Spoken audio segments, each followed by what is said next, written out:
Years of radio in India. So congratulations to you all.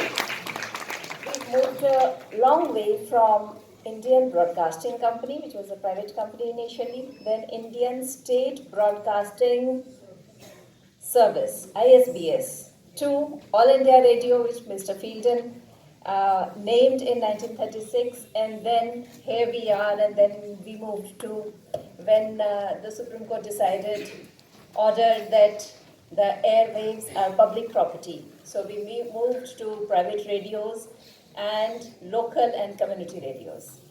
So it's been quite a journey.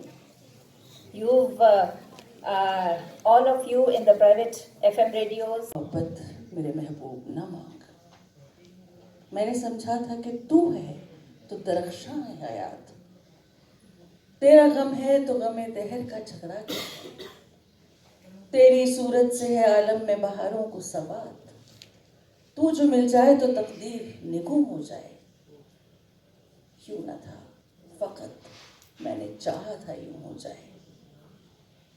नज़्म तो लंबी है लेकिन मैं आपका ज़्यादा वक्त नहीं लूँगी,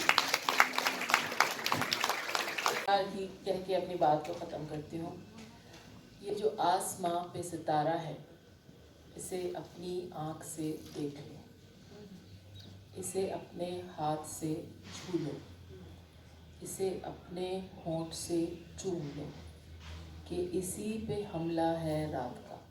वाह, इससे बेहतर इख्तिताम क्या हो सकता है। अर्चना, बहुत बहुत शुक्रिया आप सबका, आप सभी हाजरीन का, आप हमारे साथ। और जब हमारे लफ्ज़ बदलते हैं तो सांस कई बार उठती है और कई बार उठती है। सांसों का खेल हम सब की ज़िंदगी में है। सांस है तो आस है, ये भी बोलते हैं, क्योंकि जब हम सांसों की बात करते हैं तो ये एक जन्म के साथ शुरुआत होती है और मरते दम तक सांस का ही खेल चलता है। और इसके साथ साथ जब बच्चा पैदा होने के बाद रोता नहीं है तो हम तब समझते हैं कि सांस की क्या कीमत होती है। तो सांस की कीमत को समझते हुए अगर हम देखने की कोशिश करें तो एक बच्चे की किलकारी का एक कितनी बेतरतीब से के साथ में इंतज़ार होता है, और जब वो सांस आती है तो कहीं ना कहीं वो हमें एक बहुत बड़ी खुशी देती है और घर परिवार में खुशी की जो लहर है वो उत्पन्न होती है। तो सांसों का जीवन में बहुत और बहुत महत्व है।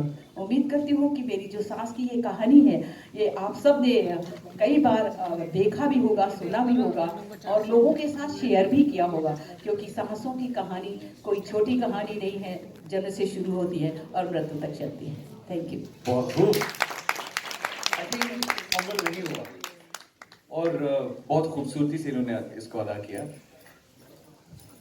शाहरुख खान फैन। जीत शब्द जो है वो कहीं ना कहीं एक उत्साह भरता है, एक ऊर्जा देता है, और हर बार हम अपने घरों में भी इस शब्दों के साथ ही बात करते हैं, अपने बच्चों के साथ बात करते हैं। अगर क्लास में जा रहे हैं तो उनको पढ़ाने की बात करते हैं, अगर हम किसी डिबेट में जा रहे हैं तो वहाँ पर ये बात आती है। तो कहीं ना कहीं ये शब्द हमारे जीवन से इतने जुड़े होते हैं और वो बचपन में पहली क्लास लगने से भी पहले शुरू हो जाते हैं और जीवन के अंत तक ये शब्द हमारे कानों में पड़ते रहते हैं और हम इसको सुनते रहते हैं और हर बार हम अपना बुलंद करते हैं और आगे बढ़ते हैं और सोचते हैं कि हर व्यक्ति ऐसे ही आगे बढ़ता रहे। और इसी शब्दों के साथ मैं सबको धन्यवाद देना चाहती हूँ।